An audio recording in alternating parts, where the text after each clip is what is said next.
Assalamualaikum warahmatullahi wabarakatuh. Alhamdulillahi rabbil alamin. Nahmaduhu wa nasta'inuhu wa nastaghfiruh. Wa na'udzu billahi min syururi anfusina wa min sayyiati a'malina. Man yahdihillahu fala mudilla lahu wa man yudlilhu fala hadiya lahu. Ashhadu an la ilaha illallah wahdahu la syarika lahu. وأشهد أن سيدنا محمدا عبده ورسوله لا نبي بعده اللهم صل وسلم على سيدنا محمد الفاتح لما أغلق والخاتم لما سبق ناصر الحق بالحق والهدي إلى صراطك المستقيم وعلى آله وصحبه حق قدره ومقداره العظيم. Alhamdulillah, limpahan syukur bersama-sama kita panjatkan kehadirat Allah Subhanahu wa taala atas banyaknya limpahan nikmat yang Allah anugerahkan kepada kita, sehingga kita semua dapat menjadi bagian umat termulia, bagian umat yang terbaik, bagian umat yang tersanjung dan yang paling terpuji di antara umat-umat lainnya. Semata-mata semua ini bukan karena kita memang layak dipuji, memang layak ditinggikan atau memang layak dimuliakan, tetapi kemuliaan ini semua kita dapat karena berkat kemuliaan dan ketinggian derajat junjungan Nabi Muhammad sallallahu alaihi wasallam. Insyaallah, mudah-mudahan kita semua yang pada hari ini dipilih Allah Subhanahu wa taala untuk bisa menghadiri kajian di siang hari ini, mudah-mudahan insyaallah semua langkah-langkahnya dibalas oleh Allah Subhanahu wa taala dengan pahala yang berlipat ganda. Terkhusus untuk semua yang telah mengikuti kajian di pagi hari tadi, yang insyaallah kajian ini sangat relate, ini berkelanjutan dengan pembahasan yang kita uraikan di pagi hari tadi. Namun mungkin juga di sini banyak yang tidak ikut kajian di pagi hari tadi. Ya, banyak yang nggak ikut ya. Banyak yang nggak ikut kajian di pagi hari tadi. Jadi sedikit aja kita mau mengingatkan atau sedikit mau menarik mundur. Memang tadi pagi itu bahas apa? Tadi pagi itu kebetulan kita membahas satu tema yang mana judulnya hati-hati dengan hati. Hati-hati dengan hati. Kenapa kita bahas tema tersebut? Karena ingin pertama kali mengingatkan terlebih dahulu peranan hati di dalam diri, peranan hati di dalam jiwa, peranan hati di dalam hidup. Karena sesungguhnya banyak orang-orang yang hidup tapi nggak punya hati. Banyak orang-orang merasa punya diri tetapi nggak punya hati. Banyak orang bernyawa, artinya jika dia bernyawa berarti dia punya jiwa, tetapi sayangnya nggak punya hati. Karena pentingnya peranan hati di dalam hidup, maka orang itu harus tahu dulu bagaimana caranya berhati-hati dengan hati ini sendiri. Dan dia juga harus tahu posisi hati itu sepenting apa di dalam diri kita. Dan ternyata sekelumit dari yang kita uraikan tadi pagi, bahwa sesungguhnya hati ini adalah rajanya anggota tubuh. Jika hati ini lurus, maka anggota tubuh kita juga akan ikut lurus. Ibaratnya Al-Imam Nawawi mengkiaskan hati ini seperti raja. Jika rajanya benar, maka rakyatnya akan ikut benar. Karena nggak mungkin ada raja di atas bersamaan menjabat seperti raja lagi gitu kan. Artinya berarti kan yang namanya raja itu hati. Saya ingatkan kepada ibu-ibu untuk paling tidak men-silent handphonenya. Syukur-syukur kalau bisa dimatikan terlebih dahulu. Ya, kajian kita cuman 1,5 jam paling ya, paling lama 1,5 jam. Oleh karena itu kalau rajanya di dalam diri ini adalah hati, maka yang lainnya itu diucap sebagai rakyat ya. Kalau rajanya sudah lurus, rajanya benar di dalam memimpin, maka rakyat itu akan ikut menjadi baik. Tetapi kalau ternyata rajanya saja zalim, rajanya saja ingkar, rajanya saja tidak benar, maka itu dapat dipastikan juga rakyatnya yang lain ikut hancur, ikut menjadi yang tidak benar, ikut menjadi yang tidak terpuji dan lain sebagainya. Perumpamaan ini sangat cukup sebetulnya, bahwa Nabi SAW sampai menekankan kalau anggota tubuh ini akan lurus jika hati lurus. Kalau anggota tubuh akan lurus jika hati lurus. Dan sekelumit dari hadis yang kita uraikan tadi pagi, kunci lurusnya hati ada pada mulut, ada pada lisan. Jika lisan kita bisa terjaga, maka otomatis sama dengan kita menjaga hati kita. Dan bila kita sudah bisa menjaga hati, maka otomatis kita akan merasakan iman di dalam hati. Ada nih iman yang masuk, ada nih iman yang kita rasa. Oh, ternyata selama ini kita mengaku menjadi orang yang beriman kepada Allah Subhanahu wa Ta'ala, tapi boleh jadi iman itu tidak benar-benar mengantarkan kita pada pribadi yang baik. Ya contohnya, mohon maaf, kita lihat di luar, di jalan, di mana tempat umumnya, mayoritas kita itu muslim. Tetapi berapa banyak sih yang betul-betul menjadi muslim? Itu kan masih terhitung dengan sedikit. Dilihatnya dari mana? Lihat saja dari majelis atau kajian-kajian yang kita datangi, berbanding dengan tempat-tempat dunia lainnya. Banyakan mana? Ya kalau majelis mah lihat sendiri dah gitu. Iya kan? Lihat aja. Masjid-masjid pada umumnya ya sedikit, padahal muslimnya terbanyak. Harusnya secara logika, kalau muslimnya itu mayoritas, maka semua masjid yang ada di negara kita ini penuh diisi oleh muslim itu sendiri. Tapi realita dan faktanya, kenyataannya nggak gitu. Memang kita menjadi warga negara yang memiliki predikat muslim terbesar, muslim terbanyak, masjidnya di mana-mana, tapi yang menjadi penghuninya masih sedikit. Nah inilah kiasannya, banyak orang muslim, tapi dia tidak betul-betul beriman.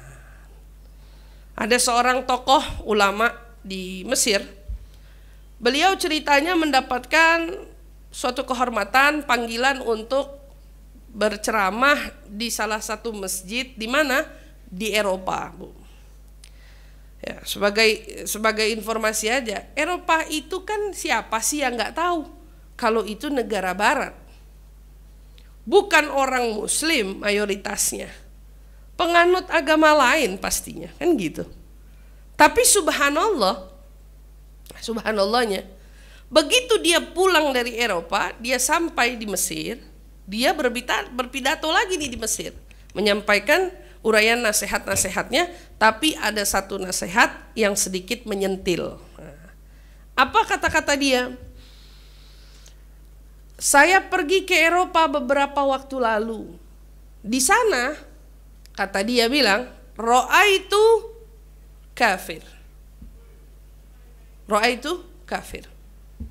Katanya, saya lihat orang muslim sedikit di sana. Tapi saya melihat ajaran Islam diterapkan di sana.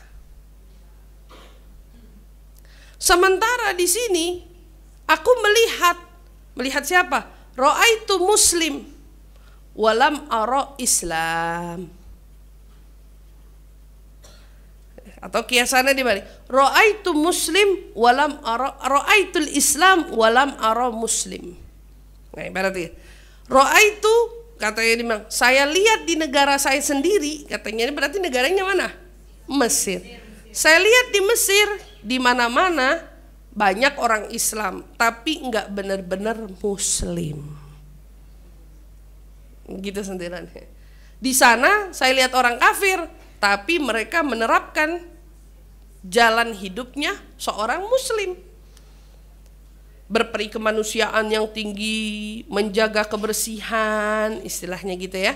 Kemudian bagaimana tahu caranya menghormati perempuan, istilahnya gitu. Umumnya lah seperti yang dia lihat. Jadi dia bilang, terus sampah nggak berserakan di mana-mana, ibaratnya gitu. Tapi ternyata begitu saya lihat Islam sendiri, maksudnya negara Islam sendiri, lah iya saya lihat orang Islam di mana-mana, tapi saya kagak lihat Muslim. Perumpamaan seperti inilah kadang-kadang yang menyadarkan kita, iya mungkin kita selama ini Islam, tapi apakah kita itu betul-betul punya iman? Kita selama ini ngaku menjadi hamba Allah, menyembah Allah, mengaku sebagai umatnya Rasulullah. Tapi pertanyaannya yang lebih mendalam, benarkah kamu sudah betul-betul menghambakan dirimu kepada Allah? Kamu sadar kamu hamba, tapi kamu udah benar-benar menghamba belum? Kamu sadar kalau kamu tuh umat, kamu tuh sudah menjalankan peranmu tidak sebagai umat. Nah ini kan yang perlu kita gali lebih dalam. Makanya pada kajian kali ini kita akan menguraikan tentang bagaimana sih mengisi hati kita ini dengan cahaya iman. Setelah kita membahas betapa pentingnya peranan hati yang harus terjaga untuk tetap suci, hati yang harus tetap terus terjaga agar dia bersih dari segala penyakit-penyakitnya, dosa-dosa yang kita lakukan, dan kotoran-kotorannya. Kita udah paham nih. Mungkin ibu-ibu kalau yang belum nalar, boleh buka nanti di YouTube saya. Ya, di YouTube saya Aisyah Farid BSA. Ibu bisa buka temanya bagaimana hati-hati dengan hati. Lihat, oh nanti baru paham nih sama kajian kita sekarang. Tapi setelah kita tahu peranan hati, pentingnya menjaga hati, kenapa kita harus menjaga hati, maka kita sadar jika hati ini sudah bersih, maka perumpamaannya seperti apa, Bu? Nah, ini seperti gelas. Gelas ini karena telah dibersihkan, makanya saat diletakkan air, dia pun tetap bersih. Airnya tidak terkontaminasi, airnya tetap jernih lantaran gelasnya bersih. Itu. Tapi kata Imamul Haddad, seorang tokoh ulama terkemuka, seorang yang patut menjadi teladan kita semua, Imamul Haddad mengatakan apa? Bila mana hati ini, ibaratnya gelas ini kotor, ternyata banyak tanah di dalamnya, debu di mana-mana, bahkan bisa dibilang bandel itu kotoran. Lalu kau tuangkan air di dalamnya, kira-kira air ini masih jernih atau tidak? Kotor lah gitu ya. Perumpamaan hati kita gitu juga. Kalau hati kita kotor, selama ini kita sholat, kita zikir, kita ngaji, kita hadir kajian, tetapi karena wadahnya kotor, maka yang kamu serap bukan kejernihan. Kamu masih menampung kekeruhan, kotoran.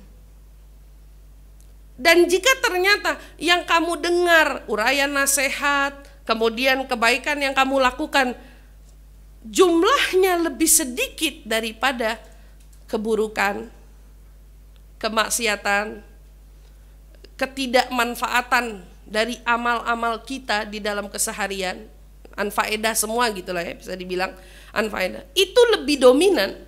Artinya kamu bukan lagi menuangkan air jernih, tapi kamu sedang menambahkan kotoran demi kotoran kan di dalamnya. Artinya Kalau gelas ini aslinya kotor, kau tuang air, kau sholat, kau tuang air, kau zikir, kau tuang air, kau hadir kajian, kau tuang air. Iya betul. Jika terus air ini kau tuang, yang kotor pun akan berubah. Lambat laun yang kotor naik ke permukaan sampai akhirnya hilang. Betul kan?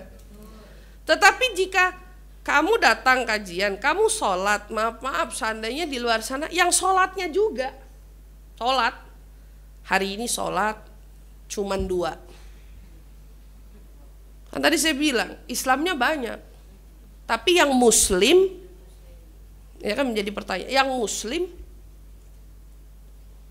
sholatnya ternyata maghrib aja, sholatnya ternyata Jumatan aja, atau sholatnya kalau lagi kepepet aja. Mauzubillah, menjalik. Insya Allah sih kalau yang di sini udah nggak ada yang bolong-bolong lagi sholatnya. Insya Allah ya benar-benar terjaga lah istilahnya gitu. Ya, tapi ternyata sholat, ngaji, ibadah, zikir, artinya kan dia sedang berada di fase menjernihkan tempatnya dulu. Tempatnya ini hati ya Bu. Dia sedang menjernihkan membersihkan tempatnya dulu. Tahu-tahu habis hadir kajian, dia kan habis dicurahin rahmat tuh. Mampir. Mampirnya kemana ya? Kagak usah disebut deh. Enggak enak nyebutnya soalnya. Mampirlah, tahu-tahu di tempat yang dia mampiri itu ada ghibah, ada adu domba, ada perbuatan-perbuatan yang tidak bermoral, melihat maksiat, dan lain sebagainya. Kamu nggak sadar, tetesan-tetesan noda hitam lagi kau tempelkan lagi di tempat itu. Artinya, gelas ini atau wadah ini bila terisi, dia diisi nih, tapi kau juga isi kotoran yang akan nampak dan dia akan menjadi dominan. Yang paling banyak yang kamu isi apa? Makanya Rasulullah peringatkan sama kita, man kana yu'minu billah wal yawmil akhir falyaqul khairan aw liyasmut, kata Nabi. Barang siapa dari kamu yang beriman kepada Allah dan hari akhir, katakan yang benar, katakan kebaikan, atau lebih baik diam. Dah, kalau nggak bisa ngomong benar, nggak bisa ngomong baik, diam aja. Nggak usah ngomong deh mendingan. Karena kalau ngomong ternyata itu salah atau itu nggak benar, dan bahkan itu adalah ghibah atau namimah dan lain sebagainya, kamu itu lagi ngotorin hatimu sendiri. Kamu itu lagi memberi noda-noda dan kotoran pada wadahmu sendiri. Dan jika wadah itu terus kotor, maka setiap kebaikan yang kau terima akan selalu begitu. Kau tidak benar-benar menerima air yang jernih, karena memang wadahmu belum jernih, wadahmu belum bersih. Oleh karena itu seorang Imam Syafi'i pernah datang kepada gurunya, mengadukan perihal terkait dia agak kesulitan dalam menghafal. Imam Syafi'i datang kepada gurunya Imam Waqi. Datang, wahai Syekh, saya mau tukar pikiran, mau bertanya. Padahal Imam Syafi'i itu dikenal dengan daya hafalnya yang sangat luar biasa.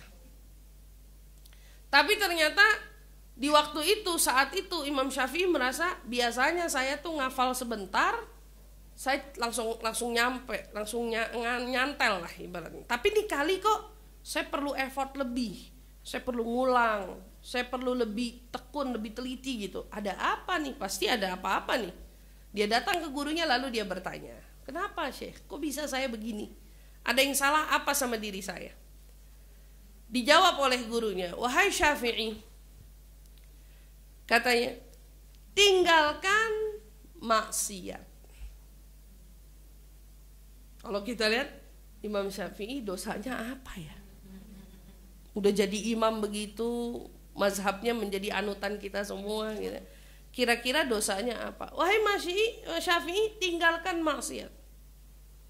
Dan ketahuilah, kata dia bilang, sesungguhnya ilmu itu cahaya, dan cahaya itu tidak akan Allah beri kepada orang yang berbuat maksiat. Enggak. Al-ilmu nur, katanya. Ilmu itu cahaya. Maka tidak seorang pun dari kita yang bisa mendapatkan ilmu atau cahaya itu kalau kita berbuat maksiat. Nah, itu tuh. Maka ditelusuri, emang dosanya Imam Syafi'i apa? Ternyata satu waktu Imam Syafi'i hari itu keluar rumah, mau ke masjid, mau mengajar. Tiba-tiba ada satu perempuan yang sedang berjalan, kebetulan perempuan itu tidak mengenakan alas kakinya, sehingga tumitnya terlihat oleh Imam Syafi'i. Tumitnya terlihat oleh Imam Syafi'i, maka tumit itu menjadi alasan yang membuat lambatnya daya hafal seorang Imam Syafi'i. Jadi kita ngertilah sekarang kenapa hadir kajian di sana sini baru berapa menit yang lalu disampaikan kita udah lupa banyak. Ada yang lupa. Kenapa? Ya bisa jadi selama ini daya ingat kita berkurang itu karena maksiat yang kita lakukan. Kita nggak sadar tuh, toto ngelihat orang. Makanya Allah SWT berfirman di dalam Al-Quran, baik laki maupun perempuan kita diminta untuk menundukkan pandangan. Jalan nunduk aja.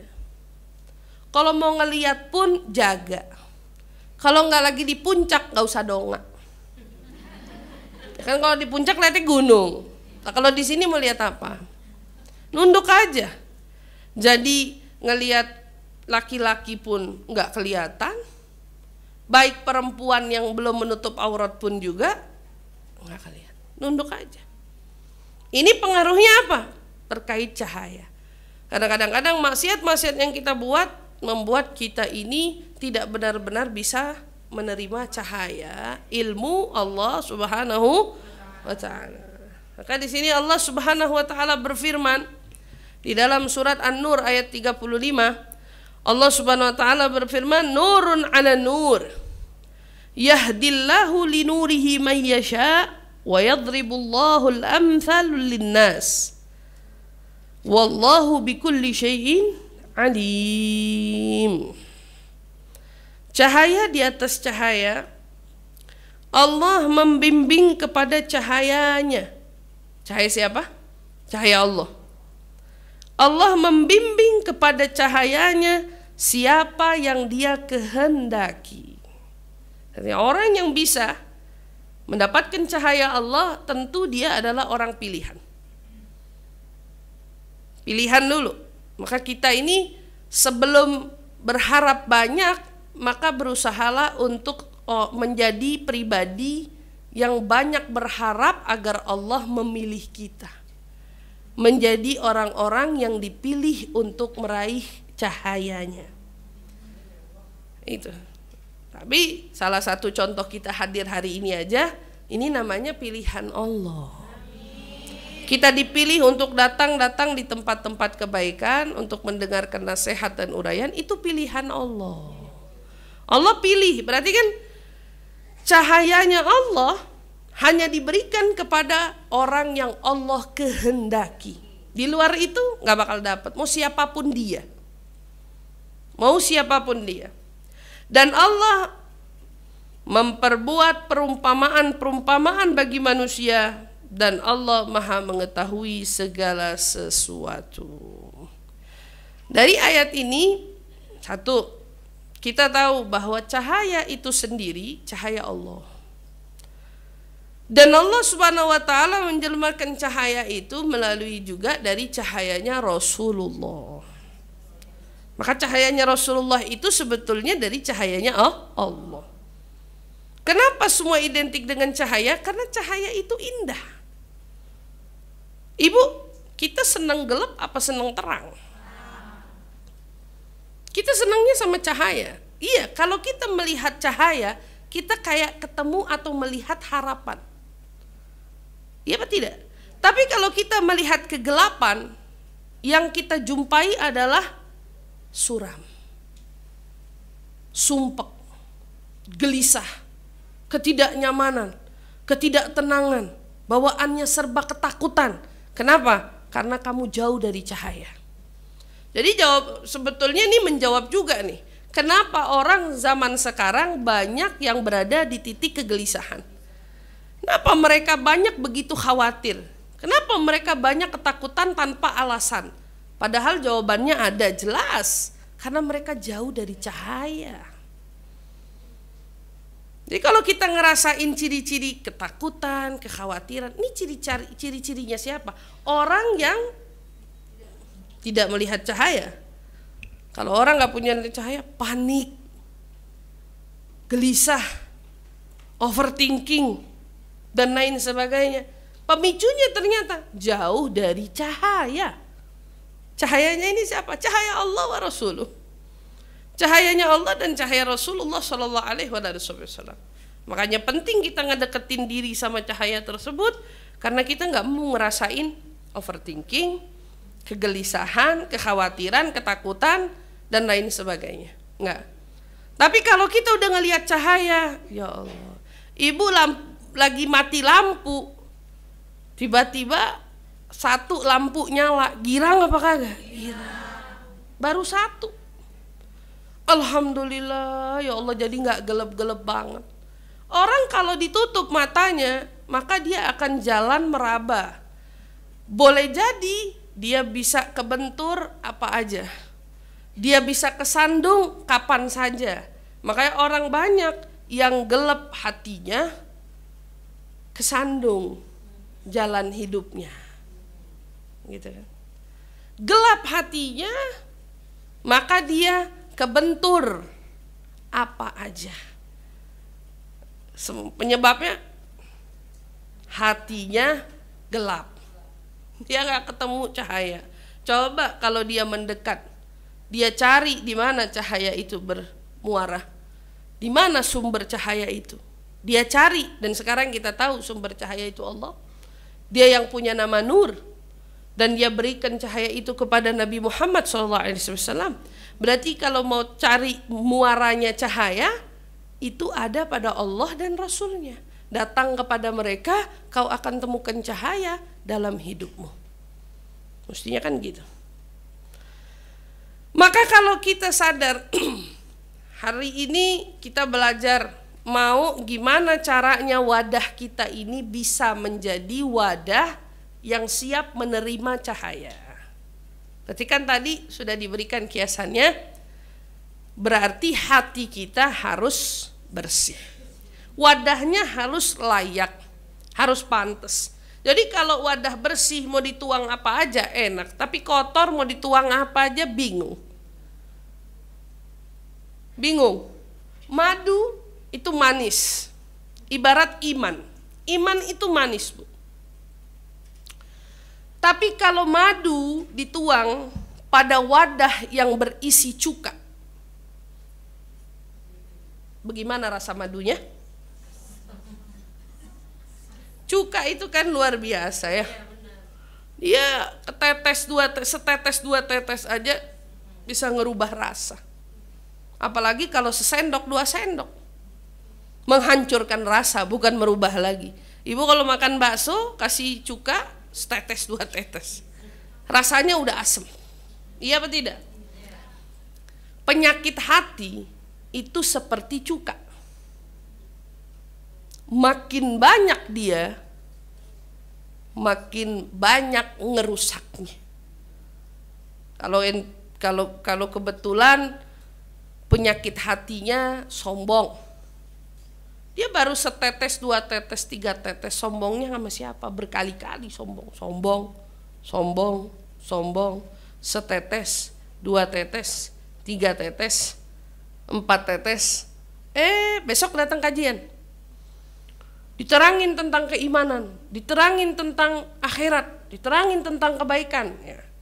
Ini hati, ini wadah nih, udah ada cuka nih, udah ada cuka di dalamnya. Masuk iman, madu, karena wadahnya berisi cuka, rusak. Jadi ibu harus tahu penyakit hati ini seberapa merusaknya. Jadi kalau dia dibiarkan, iman kita kalah, Bu. Ibu mau isi gimana? Kalah. Berarti ibu benar-benar kalau mau tetap piara tuh yang namanya penyakit hati, ibu harus kejar-kejaran dengan kebaikan. Tapi saya katakan, gak ada yang pernah tahu kapan madu itu tetap ada rasanya jika tetap kau campur dengan cuka. Pantes saja kita sholat rasanya malas.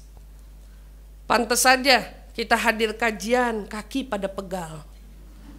Pengen buru-buru bangun, pengen buru-buru pulang. Kadang-kadang pegal, kapan? Dikit-dikit lihat jam, kapan usainya. Ya, banyak pertimbangan. Karena kita nggak benar-benar merasakan kenikmatan. Tapi kalau orang ngerasain nikmat, ibu yang pada bergaul, punya teman, punya komunitas, punya tempat perkumpulan, ibu lagi asik-asik duduk, sempet nggak lihat jam? Bisa-bisa keburu ditelepon yang di rumah. Kapan mau pulang? Karena terlalu asik sampai nggak sempet, nggak nyadar. Dan perumpamaan orang yang betul-betul merasakan kenikmatan itu seperti itu. Makan manis kita nggak mau berhenti, colek lagi, colek lagi, colek lagi. Ibaratnya seperti anak kecil, kapan mereka berhenti dengan permennya? Nggak pernah. Kita bilang cukup, dia bilang kurang.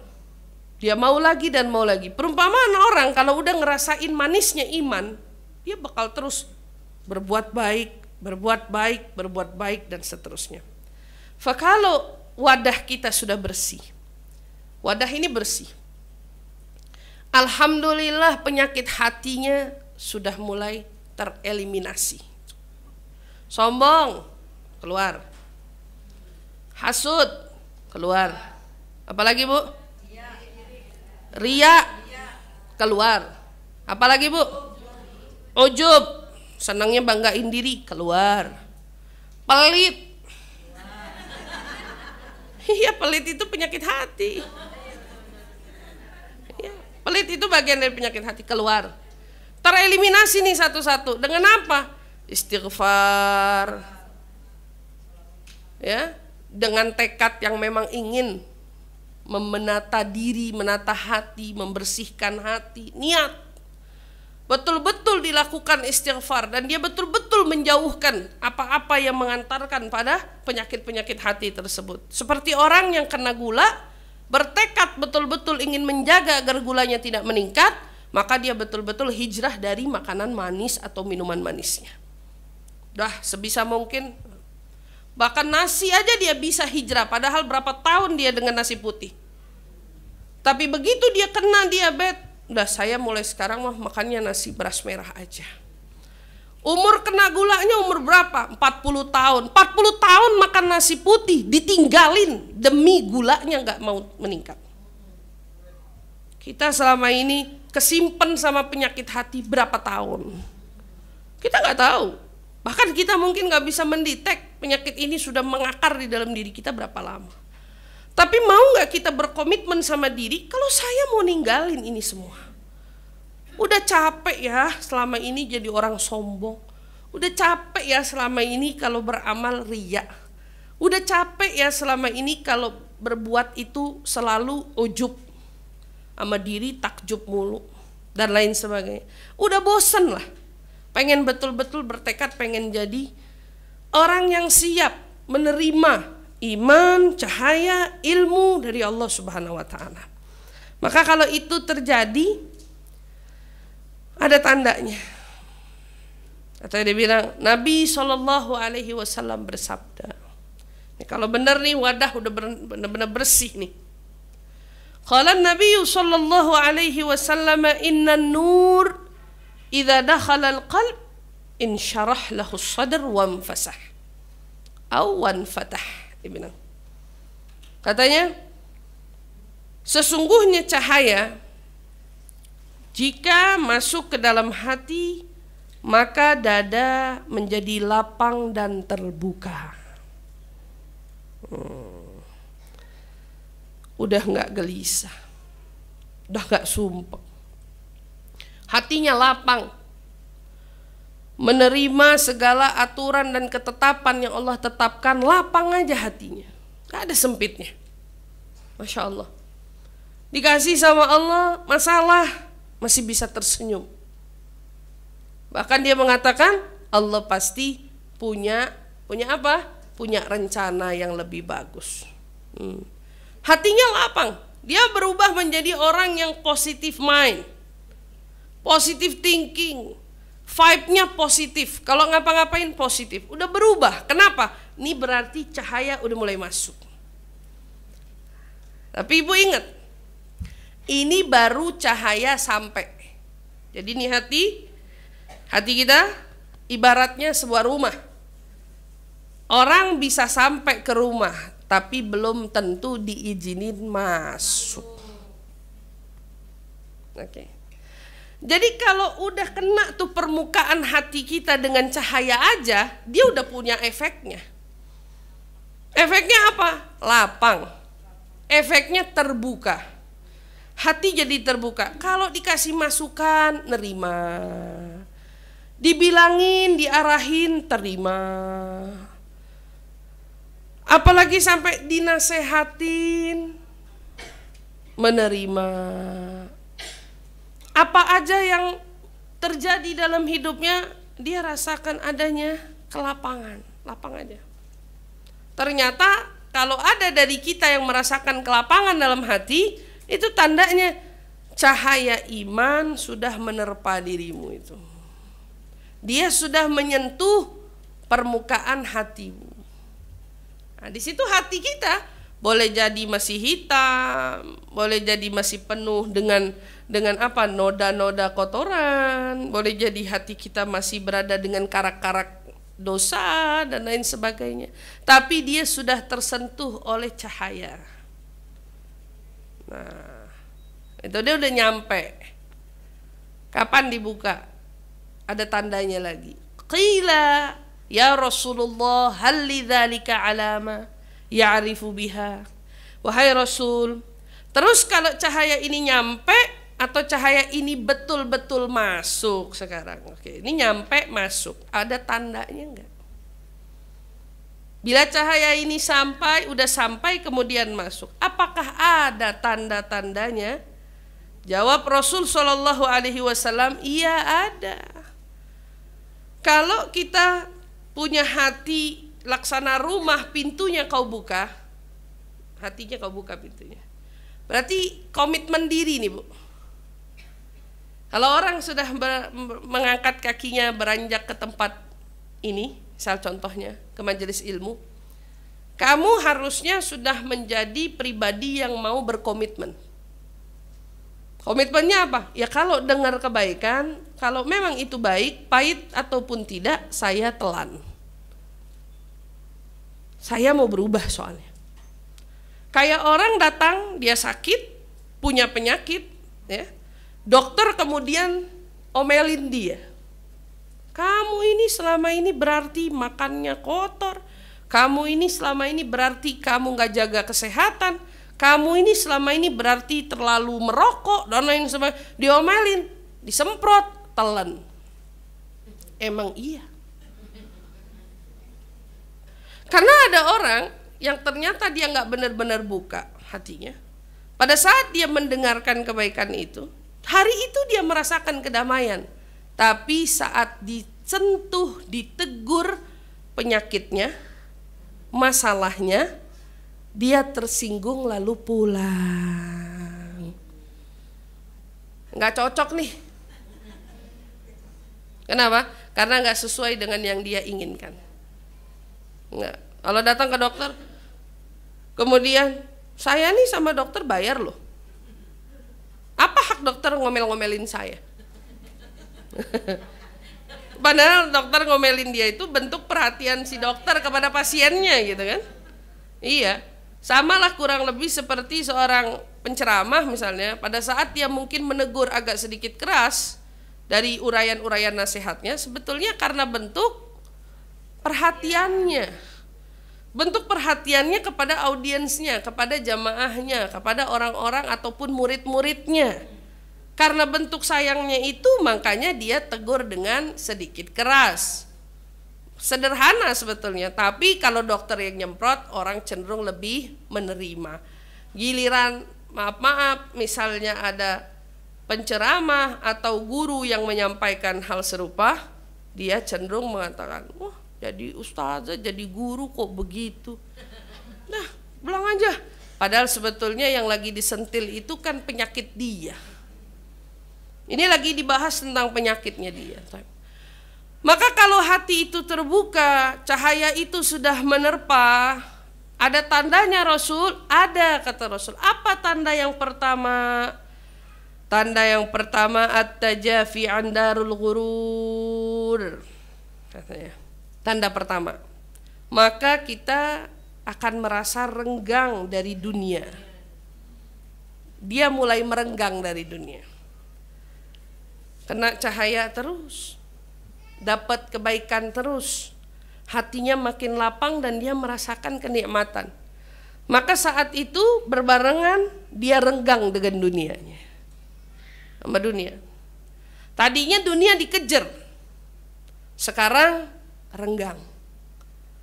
Kalau dulu ngejernya kenceng, sekarang jalan biasa aja, jalan biasa. Dia mulai renggang bahkan dengan teman-teman dunianya. Renggang. Sebabnya ternyata cahaya itu udah masuk. Duduk sama teman-temannya udah lagi, ini bukan saya banget nih. Saya udah mulai gak nyaman nih. Padahal dulu dia yang paling vokal buat ngajakin. Sampai temannya terus bilang, saya kangen sama kamu yang dulu, yang asik katanya, yang enak diajak jalannya. Nah, ternyata ini bukan kendali dia lagi. Kan tadi kita baca di ayat-ayat sebelumnya bahwa kalau cahaya itu adalah kehendak Allah, maka datangnya perasaan kamu seolah sudah tidak lagi gencar mendekati dunia, kamu menjadi renggang dengannya, dengan komunitasnya, dengan penghuninya, dengan segala hal yang berbau-bau terkait dunia, kamu menjadi renggang, itu sudah kehendak Allah untukmu. Allah emang lagi merenggangkan kamu. Kayak orang tua gak sadar, anaknya gak sadar, lagi dijauhin dari teman-temannya yang salah. Kamu mulai gak nyaman, duduk sama ini gak enak. Kerja tadinya sampai 8 jam. Seminggu bisa dibilang 7 harinya kerja. Betul-betul deh itu istilahnya. Tapi begitu cahaya ini mengena ke dalam dirinya, ke dalam hatinya khususnya, masuk ke dalam hatinya, seminggu 3 kali aja. Mau kemana? Kajian. Mau ngaji, mau taklim. Dia mulai renggang sama dunia. Sampai orang bilang, ini loh, pesanan loh, job lumayan loh. Udah deh, ambil aja. Karena dia renggang dengan dunia, bahkan dia merasakan tidak lagi sayang dan cinta kepada dunia. Renggang, Bu. Ibu tahu kan kalau renggang sama orang, ada temen kita toto datang, si itu temen kamu ya? Iya. Aneh pengen deket, karena ibu udah renggang, deketin aja, ambil aja. Coba kalau waktu deket, begitu tuh saya mau deket juga dong sama teman kamu, ngapain nih orang? Bisa-bisa kalau ibu adalah orang yang posesif, kadang teman saya, kamu repot amat deketin temen saya, deket aja sono sama yang lain. Istilahnya itu salah. Melakukan perbuatan itu kalau terkait dengan pertemanan ya salah. Tapi Kiasannya dunia, siapa sih yang kagak cinta? Tapi kalau Allah sudah bikin renggang, cuek aja. Kalau kemarin dapat kerugian, itu bisa nggak tidur 3 hari 3 malam. Marah-marahnya berkobar-kobar luar biasa. Begitu hati itu sudah masuk cahaya, karena dia renggang, kehilangan, ya pasti diganti sama Allah. Nyikapinnya sederhana banget, sepele banget. Kenapa? Karena ini nggak main-main. Cahaya Allah loh yang masuk ke hati. Beda. Jadi secara otomatis dia renggang sama dunia. Itu tanda pertama. Tanda kedua, kata Rasul sallallahu alaihi wasallam, wal inabah ila darul khulud. Maka setelah dia merenggang, dia lebih memilih akhirat, tempat abadi dia kelak. Dia udah tahu nih, dunia sifatnya sementara, dunia itu hanya sesaat. Maka dia mulai sadar menyia-nyiakan waktu hanya untuk mengejar sesuatu yang sesaat adalah kerugian yang besar. Dia mulai sadar, saya nih selama ini salah ngejar, yang harusnya saya kejar itu kan akhirat. Mulai Allah sadarkan, nah, fokusnya sama akhirat aja. Ingatnya akhirat aja. Kalau mau ngelakuin apa-apaan, cari keuntungan akhiratnya, jangan cuman nyari keuntungan dunianya. Allah sadarin. Ingatnya sama akhirat terus. Kalau dulu sholat telat, cuek aja. Dulu bangun subuh bablas, cuek aja. Tapi sekarang udah gak bisa begitu. Sholat kalau tidak di awal waktu gelisah. Ayo sholat dulu deh biar tenang. Ayo daripada ngobrol, daripada makan, mendingan kita sholat dulu. Nih tanda cahaya udah masuk ke hati. Kalau kemarin subuh bablas gitu aja, tenang kan tinggal kodok. Enggak, sekarang udah tahu nih, emang kalau tidur bablas. Alarm tiap mau tidur, ya Allah belum pasang alarm, buruan nyalain alarm. Pikirannya udah bukan tentang enaknya dunia, tapi emang selalu dia utamakan akhiratnya. Akhirat. Dia cari tentang akhirat. Semuanya dikaitkan dengan akhirat. Ternyata sebabnya apa? Cahaya itu sampai ke hati kamu. Kamu udah mikirin tentang kira-kira nanti saya di akhirat gimana ya? Kira-kira nanti kalau saya di alam kubur gimana ya? Wah. Karena udah mikirnya kembali aja. Kalau dulu waktu di dunia lupa sama yang namanya mati. Lupa dia. Nggak inget, bahkan udah kayak yang bakal hidup sampai 70, 80, 100 tahun mungkin. Dengan segala persiapan yang dia siapkan di mana? Di dunia. Tapi begitu ingat akhirat, kadang-kadang nih cahaya ini masuk, nggak melulu sama orang-orang tua, bahkan anak muda pun bisa merasakannya. Masih kecil, masih muda, anak-anak, remaja, anak-anak sekolah, pekerja dan lain sebagainya, ibu-ibu muda bisa ngerasain. Ya Allah, kok mikirannya sama dunia jangan terlampau, ingat akhirat, kalau mati mau bawa apa, mikirnya gitu terus. Kenapa? Orientasinya udah tentang akhirat. Maunya saya deket gak ya nanti sama Nabi, saya kira-kira kalau masuk surga di mana ya?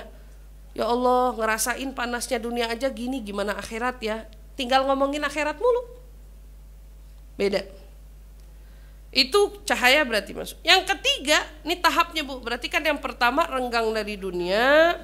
Habis renggang dari dunia, dia itu ingat pada akhirat. Yang ketiga, wal isti'dad lil mauti qabla nuzulih. Dia akan berubah. Perubahan akan nampak begitu sangat signifikan dalam dirinya. Kenapa? Karena dia akan sibuk berbekal. Untuk apa? Untuk kematian.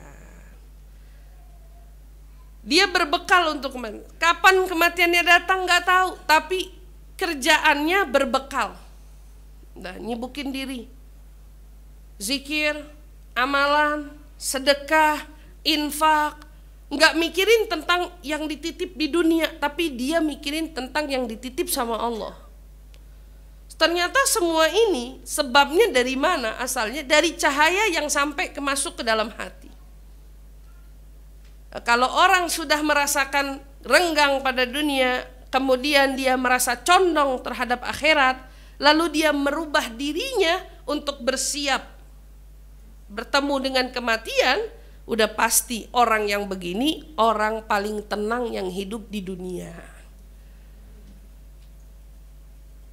Gak bakal lagi tuh ketakutan kapan matinya. Kenapa? Karena emang udah siap-siap. Ibu kayak orang mau pergi, yes, udah tahu bakal pergi. Mau kemana? Mau ke puncak. Siap-siap aja. Kapan aja dapat panggilan, udah siap. Dia udah prepare, nih barang yang mau dibawa, ini tempatnya, ini barangnya, ini bajunya, ini makanannya, ini persiapannya. Begitu di calling, tinggal jalan. Perumpamaan orang hidup di dunia kan gak dikasih tahu kapan kematiannya. Artinya tingkat berbekal itu dan persiapan harusnya lebih penting, lebih kita kedepankan daripada yang lainnya. Maka di sini subhanallah ingetin sama kita, ternyata hati itu betul-betul luar biasa. Jika kita merasakan cahaya itu, maka yang nampak dalam diri kita pastinya adalah kebaikan. Nah, ini yang disebut dengan Allah. Kalau sudah cahaya itu masuk, maka yang akan terucap dari lisannya cahaya. Yang akan dilihat oleh matanya cahaya. Yang akan didengar oleh telinganya cahaya. Yang akan mengantarkan hatinya dan pribadinya, anggota tubuhnya di dalam berjalan, melangkah, cahaya. Dibilang apa? Ini yang disebut dengan cahaya, maksudnya apa? Kalau ngomong yang keluar baik, kan cahaya. Kalau cahaya baik apa enggak? Baik. Kalau ngomong baik. Kalau melihat baik. Yang dicari baiknya. Makanya kan kita diingetin kalau punya mata, jangan punya mata lalat. Tahu mata lalat, Bu? Dulu kita kecil ada film Satria Baja Hitam. Satria Baja Hitam itu ngomong-ngomong sampai sekarang itu nyamuk apa lalat sebenarnya? Hah? Bingung. Saya juga nggak tahu itu apa. Sama, nggak paham.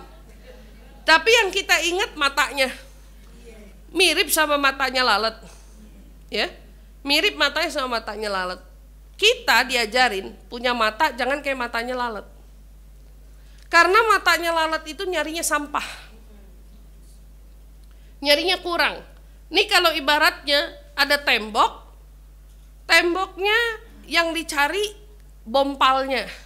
Yang dicari yang gak ratanya. Yang dicari yang gak simetrisnya. Nih orang yang begini nih, ini mata-mata lalat. Mata-mata bahaya. Kalau ngeliatin orang, yang kurang apa ya nih orang? Diliatin dari atas sampai bawah. Yang kurang apa nih ya? Sampai bikin orang lain yang diliatin sama dia, ada apa? Ada yang salah sama saya? Mata laler. Ya, emang kita kalau laler mau nyamper aja gelas kita ketakutan. Geli sama dia, kotor. Subhanallah. Kebayang ada manusia punya mata kayak laler. Hinggapnya di tempat-tempat yang memang pantas laler hinggap di sana. Subhanallah, jaga. Nih mata lalat bahaya. Jangan sampai ada dari kita yang punya mata itu. Tapi jadilah mata seperti mata lebah. Disuruh jadi mata lebah. Kenapa mata kita disuruh jadi mata lebah? Karena lebah itu nyarinya taman. Udah di taman nyarinya bunga. Taman aja kan udah indah kan, tapi dia nggak cukup, yang dicari bunganya. Mana bunganya? Di situ ada lebah. Sampai kalau lebah lewat kita teriak pahit, pahit, pahit, pahit, pahit. Ya. Takut. Padahal mungkin kalau lebah hinggap di kamu kayak bunga maksudnya lebah gitu. Tapi kita takut sama lebah. Subhanallah, takut, pahit, pahit, pahit katanya. Takut, istilahnya takut. Takut itu lebah nyamper, kita kena tusuk buntutnya ya, tusuk buntutnya. Subhanallah. Tapi dia punya mata indah. Walaupun dia sudah berada di taman, dia tetap nyari bunganya. Nggak sampai di situ. Sudahlah dia mencari bunga, apa yang dia keluarkan? Dulu kalau saya ke puncak nih, masih kecil ceritanya, di puncak tuh ada bunga, katanya kalau disedot manis. Bunga apa tuh Bu?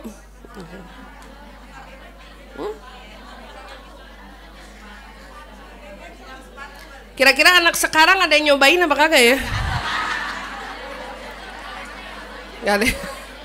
Gak ada yang nyobain. Main game mulu soalnya.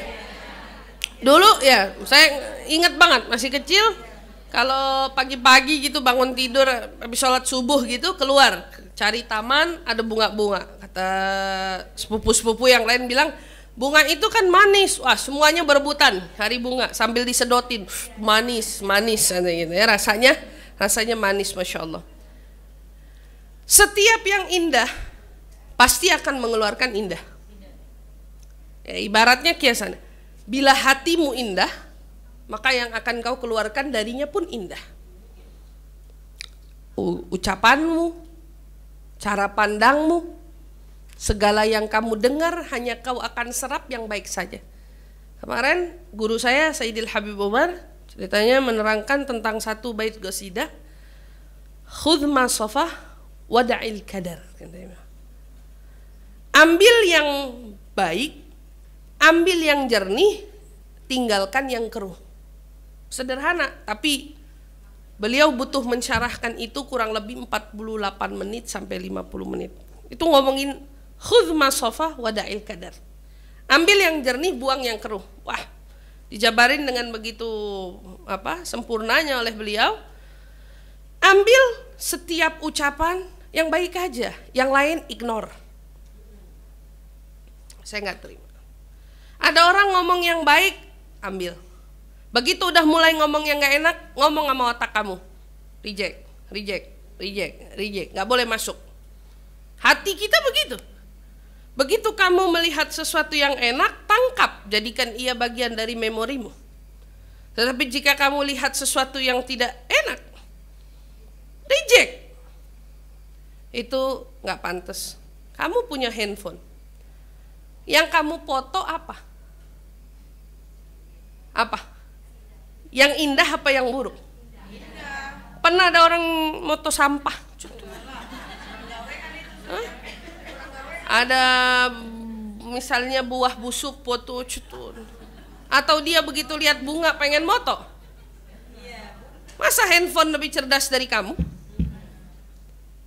Handphone cuman kamu hanya mau menyimpan di memori handphonemu sesuatu yang bagus. Lalu mengapa kau simpan di hatimu hal-hal yang tidak baik? Kata-kata orang, perbuatan orang, sikap orang begitu melekat dalam ingatan kita. Sampai mati gak bakal aneh lupa tuh dia. Tuh dulu tuh dia dulu tuh pernah, subhanallah. Kita kalau dapat pesan masuk gak penting, delete. Ada foto muka kita jelek, hapus. Gak terima kita. Kalau orang jelek ente simpan, besok ulang tahun dia kapan? Anak mau posting. Masya Allah. Kalau giliran dirinya dihapus. Nggak demen ngelihat dirinya bagus, jelek. Nggak mau. Handphone lebih pintar dari kamu. Tapi herannya kok kita kalau ngelihat sesuatu yang nggak indah, nggak bagus, disimpan itu di memori. Tuh kemarin dia pakai kerudung miring tuh. Subhanallah. Orang mah ingat yang enak-enak aja. Dilihat juga yang baik-baik aja. Jangan ngeliat atau menangkap sesuatu yang buruk. Kan dibilang, makanya punya mata jadi mata lebah. Cari yang bagus, cari yang indah. Maka telingamu pun sortir informasi. Jangan kau terima kecuali berfaedah. Ini, telinga. Ada berita nih. Tunggu. Berita apa dulu? Ada nggak yang pernah nanya begitu? Tunggu, berita apa dulu? Tapi biasanya manusia spontannya. Ada berita, berita apa? Cepetan cerita. Oh, seru nih kayaknya nih. Tapi kalau dia mau menjaga telinganya, ada cerita apa dulu? Baik atau berita apa dulu? Baik, buruk. Tambahin, manfaat kagak? Kalau enggak, jangan cerita deh mendingan. Sia-siain telinga aja. Ini telinga ini kan sesuatu yang punya gunanya kuat, Bu. Asal Ibu tahu. Kenapa kita dalam sholat dianjurkan kalau baca itu kuping dengar? Ibu belajar fikih kan? Di dalam fikih dianjurkan kalau kita sholat, baca surat Al-Fatihah, takbiratul ihram, dan bacaan-bacaan lainnya, telinga ini harus dengar. Bacanya pelan, sendiri, bukan secara terang-terangan, tetapi yang dibaca didengar telinga, bukan didengar tetangga, bukan. Beda ya. Kalau kita sholat berjamaah, maka imam membaca untuk didengar yang lainnya. Tapi kalau kita sholat sendiri, yang dengar kita sendiri. Bismillahirrahmanirrahim. Alhamdulillahirrabbilalamin. Telinga kita dengar. Apa bedanya? Kalau orang baca tapi tidak didengar telinga. Apa bedanya? Beda. Kalau kamu baca telinga tidak dengar, kamu hanya dapat satu sengatan listrik di dalam dirimu. Energinya cuma satu suplainya. Energinya cuma satu.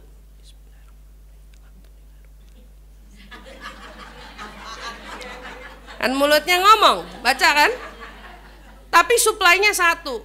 Beda sama yang kalau baca Bismillahirrahmanirrahim, Alhamdulillahirrahmanirrahim. Telinganya juga dengar. Dia punya dua suplai energi.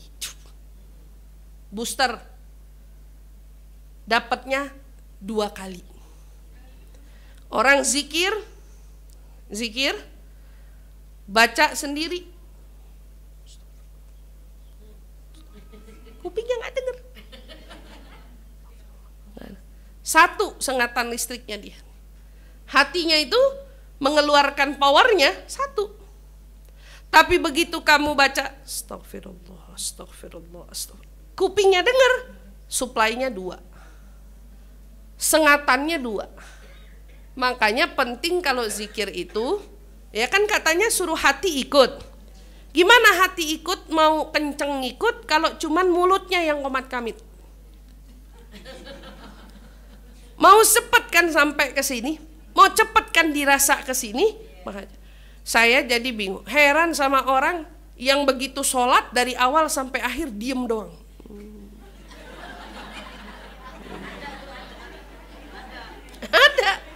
Ada yang begitu dari awal.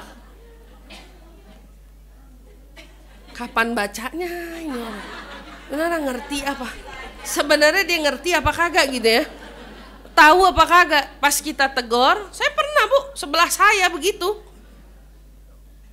Bu maaf, ibu sholat baca, tahiyat diem dong. Tahu-tahu tangan aja diangkat. Begitu saya tanya kenapa, jawabannya baca dalam hati. Itu gimana? Listrik itu kan harus connect. Yang mengkonekkan hatimu itu mulut, mata. Ini kan panca indera. Gimana kamu langsung bilang hati? Panca inderanya gimana koneknya? Pintunya kan jendelanya mata dan telinga. Mulut. Ini sumber, ini semuanya. Maka kalau zikir dikuatkan suaranya walau sedikit. Allahumma shalli ala sayyidina Muhammad wa ala ali sayyidina Muhammad. Allahumma shalli ala. Suplai energinya 2. Sholat gitu juga, hati-hati dengan zikir yang cuman berlandaskan mulut doang atau hati doang. Itu sih salut saya, hebat banget. Kalaupun ada yang seperti itu, artinya ada nggak ustazah orang yang zikiran atau beramal hanya dengan hatinya, zikir udah nggak pakai mulut lagi, pakai hati. Itu orang yang sudah menjadi sumber energi itu sendiri. Dia diem aja bikin orang taubat. Diemnya doang. Orang ngelihat muka dia aja, orang pengen nangis. Dianya udah jadi sumber energi. Sangat positif dirinya, sangat-sangat mempengaruhi energi itu kepada orang lain di sekitarnya. Wah. Jadi ibu kalau sudah berada level itu, ibu mau jadi yang begitu silahkan. Tapi kalau belum, maka berusahalah lebih. Kalau zikir itu dibaca sambil didengar oleh telinga. Baca Quran yang afdol itu dibaca sambil didengar oleh telinga. Makanya kan kalau dengar murotal bagus, suplainya cuma 1. Kuping doang. Tapi begitu dengar dan sambil ikut dibaca, suplainya 2. Energinya yang membuat connect dan membuat hati menjadi berenergi ada 2 sumbernya. Mulut dan telinga. Wahakata. Nah, maka dari itu Allah Subhanahu wa taala berfirman di dalam surat Al-Hajj ayat 46, afalam yasiru fil ardi fatakuna lahum qulubun yaqiluna biha aw adhanun yasma'una biha fa innaha la ta'mal absar walakin ta'mal qulubul lati fis sudur. Ini orang-orang siapa? Mereka tidak pernahkah mereka berjalan di bumi? Kamu tuh sebegitu nggak pekanya, maksud Allah. Kamu jalan selama ini di bumi, tapi kok fatakuna lahum qulubu yakhilun. Kok kamu tuh nggak punya akal, hati untuk bisa memahami apa-apa yang terjadi di bumi ini? Kamu nggak bisa mikir, akalmu nggak kamu gunain dengan baik. Makanya Allah Subhanahu wa taala mengkiaskan hati ini, kalbu ini dengan pikiran, dengan akal kita. Jadi orang kalau akalnya jalan, hatinya pasti. Tapi kalau akalnya udah nggak jalan nih, hatinya gimana? Karena semuanya saling connect. Allah bahasa sehingga hati atau akal mereka nggak bisa paham sama apa yang terjadi dengan segala ketetapan yang Allah tetapkan di bumi ini. Apa lanjutannya? Au adzanu yasma'una biha. Telinga mereka ada, tapi nggak bisa dengar betul. Nasihat, teguran, peristiwa, kejadian dari apa yang sampai pada telinga mereka tidak betul-betul bisa mereka dengar itu dengan hatinya. Karena connect nih, kamu nggak dengar. Makanya Allah sebut ternyata bukan matanya yang tidak melihat. Jadi matanya ada, telinganya ada. Lalu yang masalah di mana? Buta hatinya yang ada di dalam dada. Nasallallahu salamu wal afiyah. Jadi ibu dan rahmati Allah, cahaya ini bisa masuk kapan saja ke dalam hati. Tetapi kembali lagi, cahaya ini bisa begitu terhalangi oleh dosa, oleh banyaknya penyakit, oleh banyaknya maksiat, oleh noda-noda hitam dari maksiat-maksiat yang kita lakukan. Dia bisa menjadi penghalang untuk masuknya cahaya. Tetapi kalau ada sampai orang yang berada di fase tersebut, dia bukan lagi orang yang kita lihat umumnya. Ada orang buta, dia nggak bisa lihat cahaya. Ada orang tuli, dia nggak bisa mendengar suara. Tapi kalau ini, dia bisa melihat, dia bisa mendengar. Tapi ternyata yang buta dan tuli adalah hatinya. Dan kita di sini mau menjaga diri kita. Karena rasanya bila iman sudah mengakar di dalam hati, sudah masuk cahayanya ke dalam jiwa dan hati, ya, ke dalam kalbu kita, yang akan merasakan nikmatnya itu kita sendiri.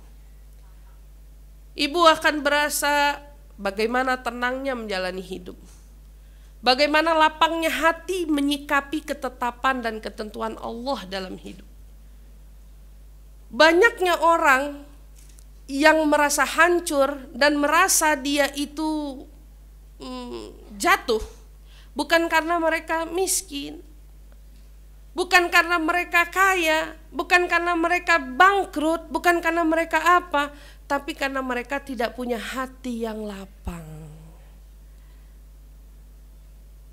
Ada orang yang sudah punya, tapi jika hatinya dijangkiti oleh iri dan dengki, maka berapapun yang dia punya, dia akan terus merasa kurang karena dia melihat milik orang lain. Maka dia jauh dari rasa syukur dalam hati. Kalau dia tidak punya apa-apa, lalu dia ingkar, dia kufur akan nikmat yang Allah SWT berikan, subhanallah, maka dia akan menjadi orang apa? Orang apa yang seperti itu? Orang yang kufur akan nikmat, berarti dia adalah orang yang memberontak akan ketetapan Allah Subhanahu wa taala. Maka bukan soal masalah rumahnya yang kecil, ini masalah terkait hati yang tidak rela menerima ketetapan takdir. Berarti yang dilurusin nih hatinya. Rumah mau gimana juga, pendapatan mau seberapa juga, masalahnya itu ada di hati. Hatinya dia. Maka yang perlu dijaga itu selalu hati, Bu. Di zaman sekarang, zamannya banyaknya orang yang kita lihat, mereka hancur, mereka rapuh, mereka hilang arah, mereka bergejolak jiwanya, mereka seolah tidak menemukan arti sesungguhnya dari hidup dan lain sebagainya. Ibu tanyalah, kalau ibu lihat dari jalan-jalan hijrahnya seseorang, ibu akan terdengar satu kata yang umum diucap oleh mereka semua. Apa? Mereka mendapatkan segalanya, tapi mereka merasa ada yang hilang dalam hidupnya. Ternyata yang hilang ini apa? Hatinya. Hatinya hilang. Ada, tapi nggak kerasa. Ada, tapi nggak benar-benar bisa dilihat. Ada, tapi kayak nggak ada. Subhanallah. Kayak nggak punya hati jadinya. Sebabnya kenapa? Hati nggak ada. Makanya kita jaga.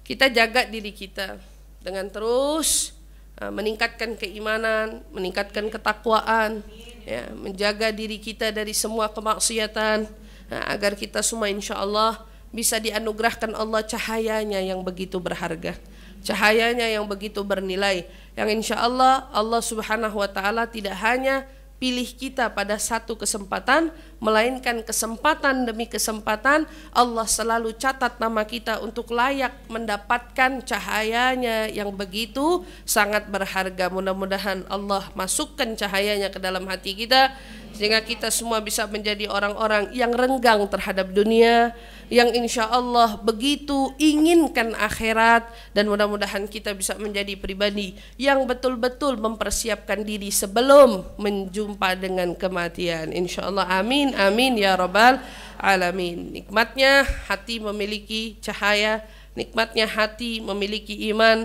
dan insya Allah ini adalah hati kita semua. Insya Allah Allah jaga nikmat ini sampai akhir hayat kita semua. Amin, amin ya rabbal alamin.